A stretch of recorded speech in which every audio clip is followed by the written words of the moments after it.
Take my hand. I'll lead you into death. By a Whisper in the Shadows, on AO3. Episode 22, Chapter 13. When Shota's alarm went off early that Sunday morning, he wanted to do nothing more than scream. Not only was it a Sunday, which were usually complete lazy days for the Aizawa Yamada residents, he couldn't even spend 5 extra minutes curled up with his husband, Hizashi's side of the bed, already cold.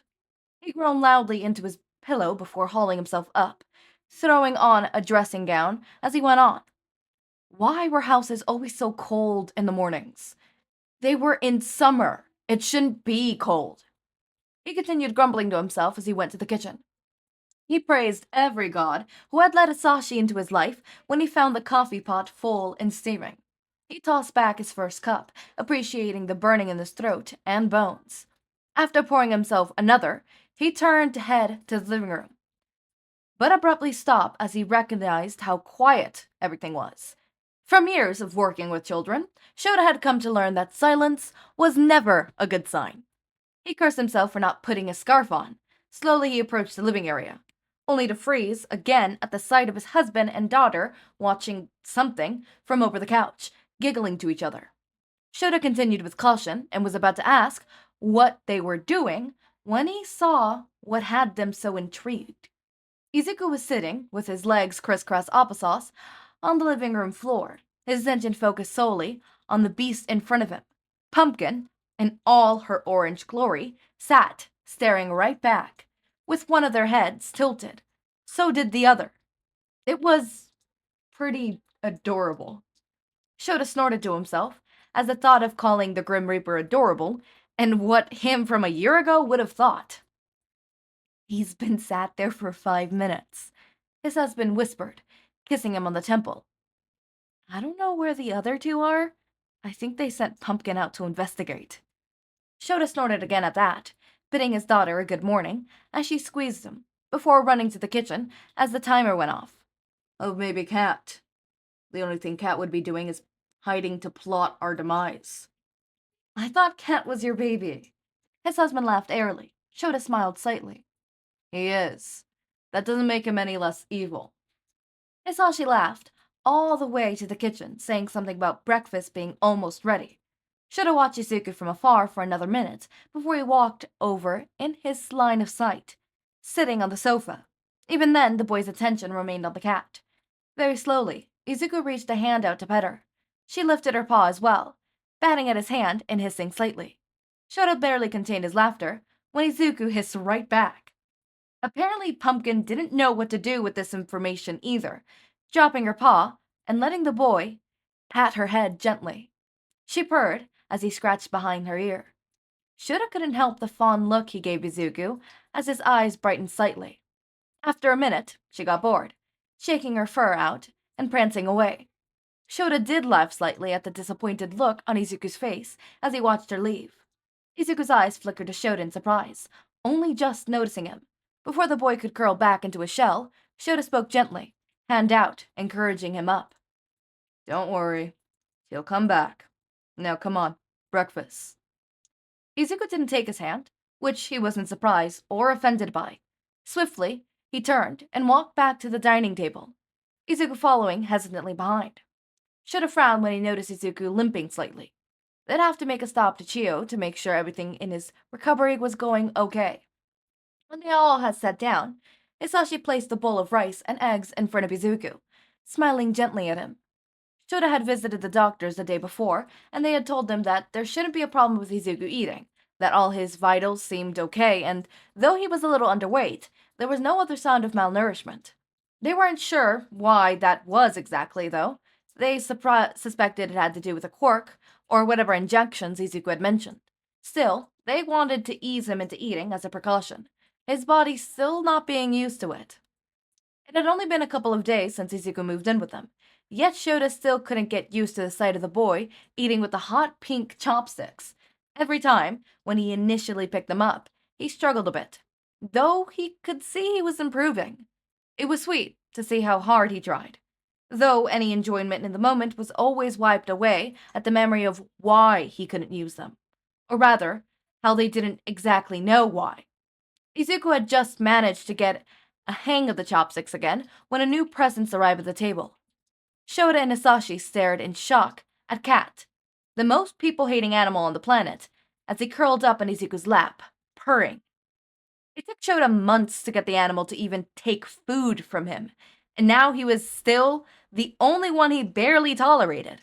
Apparently he had a new favorite. "That's Cat," Shouta informed him before continuing with his breakfast. Izuku stared at Cat as everyone went back to eating. It wasn't until a few minutes later when Hisashi spoke, Shouta noticed the kill still hadn't moved. "Izuku?" he asked gently. The boy still jumped. "You okay? You can just shove him off if he's upsetting you," he said, smiling softly. Izuku's eyes flickered between Hisashi and the cat a couple of times before he picked up his chopsticks with one hand settled on top of the cat's head. It was a few moments later, when everyone was finishing eating, that he spoke. "I like him. He likes me," he whispers, chopsticks down, scratching at the animal's head. Hisashi and Shouta glanced at each other in confusion before it dawned on Shouta what he meant. When they found Cat, he had a large laceration across his face, his right eye to be perhaps. He sighed eye to his husband, whose own widened in understanding. Shouta barely retained a sigh as he saw his husband tearing up, a small smile playing on his face as he began cleaning. Izuku was so entranced by the cat, he didn't notice the movement around him. It was only when the door opened and Eri let out a squeal, he flinched slightly. Bakugou shifted through their house, Eri fidgeting with him, and a hug. Izuku also got up, Cat, amusingly, still clutched in his arms. He watched them as Eri giggled at something Bakugou said, then proceeded to tell him all about the last couple of days. If someone had told Shouta, when he first met the blonde, that he would be good with children, he would have straight up laughed in their face. Turns out, he was a pretty good damn babysitter.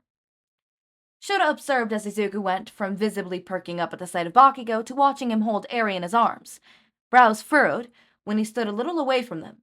When Bakugou looked up and noticed the boy watching him, he raised a brow, eyes flickering to Shouta briefly, who just shrugged. "You alright, Izuku?" he asked. Izuku continued to watch them before speaking, voice small. "Sad?" Bakugou's eyebrows furrowed, confusion elected on both his face and Eri's. Shouta was feeling quite lost himself. "You're sad, Zuku?" Eri asked sweetly. The boy shook his head. "Kachan, you're hugging." Well, that statement cleared nothing up. Shouta turned as he heard his husband, light laughter come to his side. "Hugs are for any time, Izuku, not just when you're sad." Shouta's eyes widened at his husband's words in understanding. "I guess we didn't explain that very well. Come on, Eri, time to get ready." Eri scurried past them, pouting a bit at the prospect of getting ready for her day. She had wanted to help them move Izuku in, but they decided that the day would be stressful enough without adding a child into the mix, and they didn't want her there in case anything went wrong. Shouta continued to clean up when Izuku spoke up again. "So, hugging is for any time?" Shouta hummed. "As long as the other person's okay with it, then yeah, kid. Hugs can be for any time," he said, turning into the kitchen. He wasn't even in there a full minute when a yell and loud thump noise had him running back to the living room, hands raised to his scarf that wasn't there. Hisashi joined him. They froze at the sight in front of him before Hisashi promptly burst into loud goughs. "Shut up!" Bakugou growled from his unfortunate position. Izuku had clearly tried to imitate Eri's jump hug and was sprawled on top of Bakugou, the blonde now sitting on the floor. Hisashi continued to crackle as he returned to Eri, Shouta crackling his own smile at the sight, rolling his eyes while Izuku continued to squeeze the life out of Bakugou. "I have a feeling this is going to be another personal space issue," Bakugou wheezed, forcing Shouta's smile off his face. He groaned, turning back to finish cleaning. Goddamn problem children. Shortly after the hugging incident, Shouta was sitting in his living room with two teenagers, waiting on Eri and Hisashi, hero costumes thrown on after Bakugou declared to tease him about his dressing gown. He's the boy's teacher. He had gone too soft, and now his children have got no damn respect. Izuku was sitting extremely close to Bakugou, but the boy didn't seem to mind, so Shouta didn't mention it.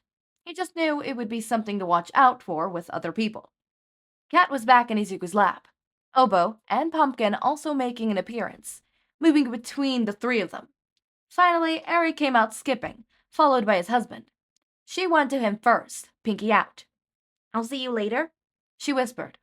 "I'll see you later," he answered, wrapping their pinkies together. She smiled brightly before turning her attention to Izuku, determination in her eyes. "Izuku!" she called, moving in to stand in front of him. Instantly, she had his whole attention. "This is very important. We do this with the people that are the most important, okay?" He gave a little nod and expression. Eri smiled, holding up her pinky. "Now you," she instructed. Slowly, he lifted his hand, glancing at Bakugou for reassurance. The blonde rolled his eyes, moving Izuku's hand the way he knew Eri wanted it, pinky up, whispering something that had Izuku nodding. Eri beamed at him. "Great, now we wrap them together like this. Perfect. Okay, and then one of us asks, 'I'll see you later.' And the other person answers with the same thing. So you go first," she said, smiling eerily at him.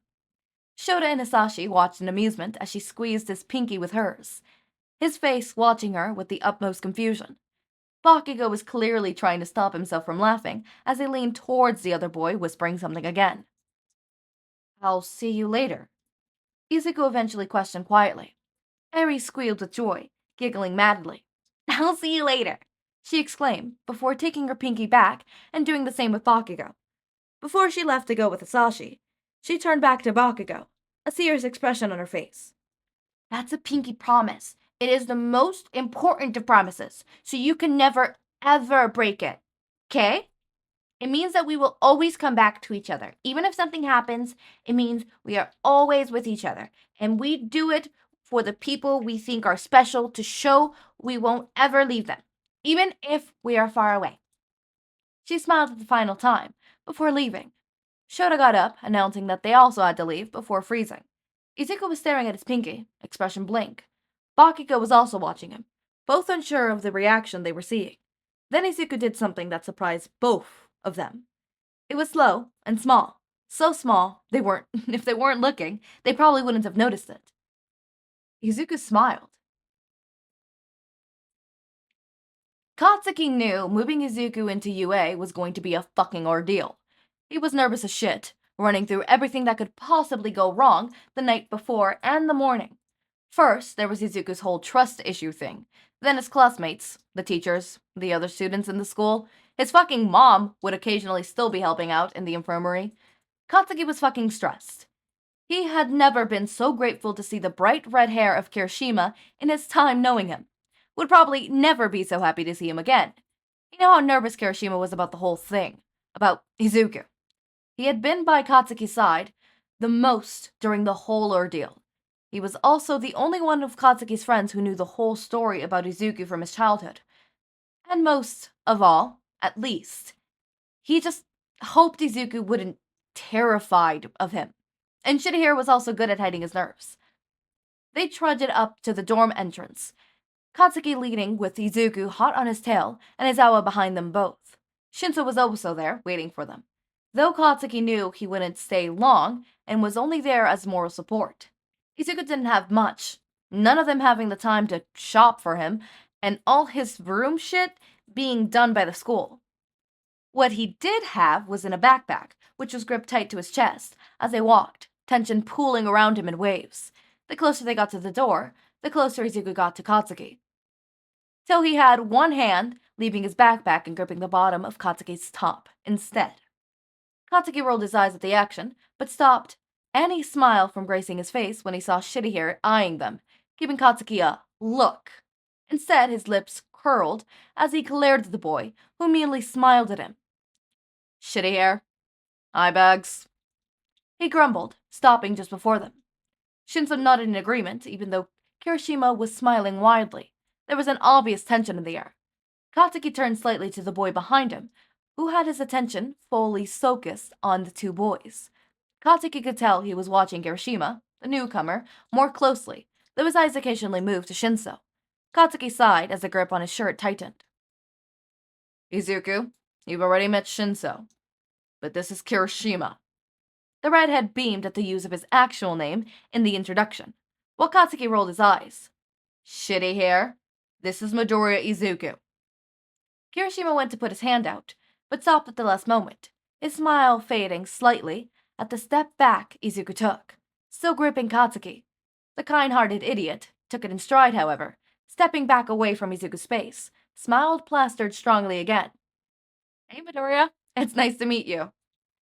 Izuku gave no reaction besides continuing to stare at the redhead, eyes flickered to Katsuki. Katsuki huffed in amusement at the boy's silent questioning, leaning forward to whisper in his ear.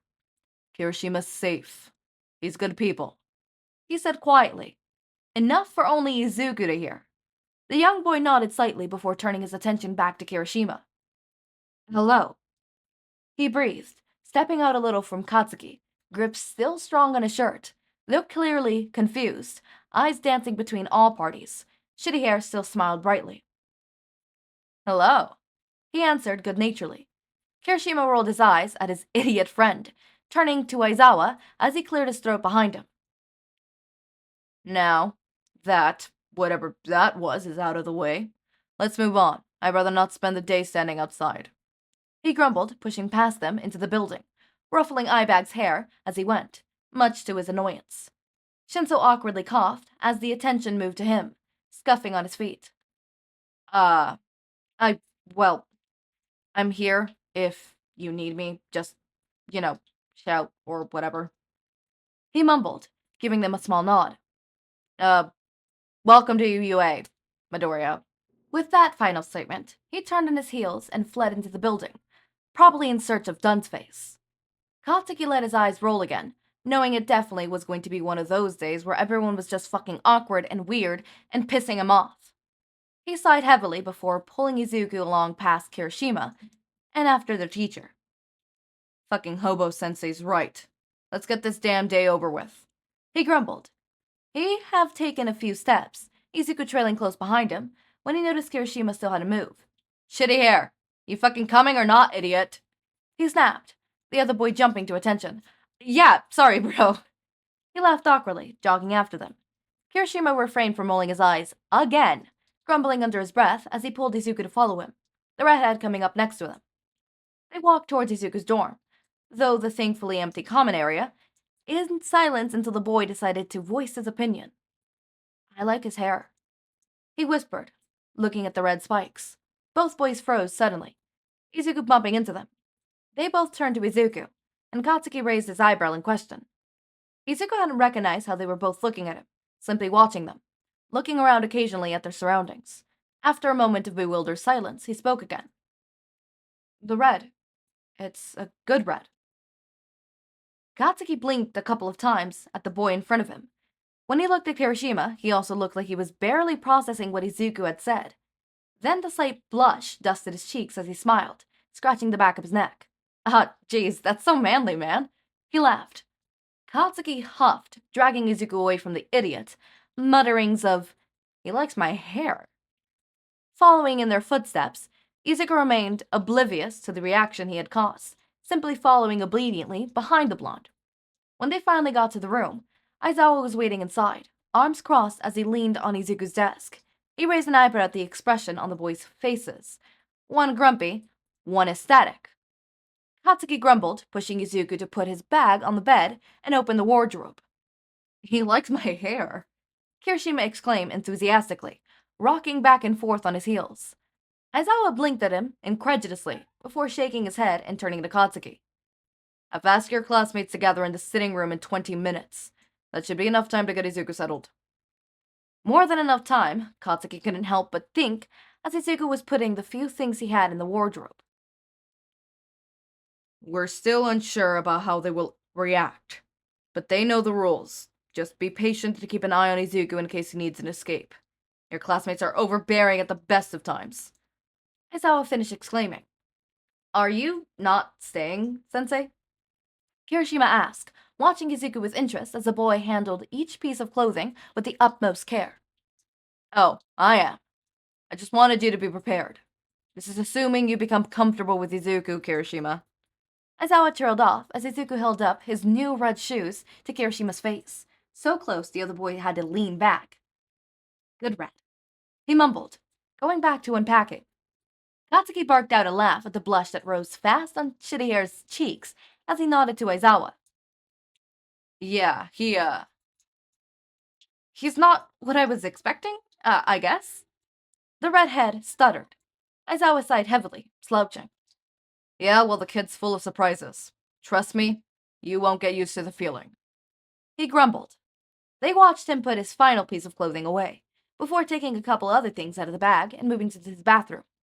Hiroshima broke the silence. Was that a Hello Kitty toothbrush? Katsuki crackled at his teacher's groan. Okay, I like this. I like Izuku associating